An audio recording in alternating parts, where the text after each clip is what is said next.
এবার আপনারা বলেন তো দেখি, কেউ যদি মনে করে ইসলামে জীবন পরিচালনা করার জন্য সবকিছু নাই, তার ঈমান কি থাকবে?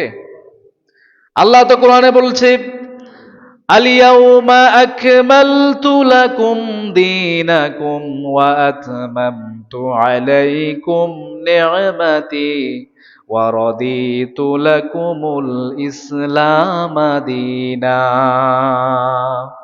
আজকের এই দিন আমি তোমাদের জন্য আমার জীবন ব্যবস্থা ইসলাম, তোমাদের জীবন ব্যবস্থা ইসলাম, এটাকে পরিপূর্ণ করে দিয়েছি।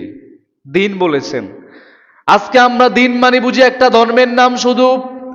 আমরা মনে করি ইসলাম তো শুধু ধর্ম, এখানে শুধু নামাজ থাকবে, রোজা থাকবে, হজ থাকবে, যাকাত থাকবে, জিকির আজকার থাকবে, এগুলাই থাকবে, এগুলা দিয়ে একটা ধর্ম হয়ে যাবে।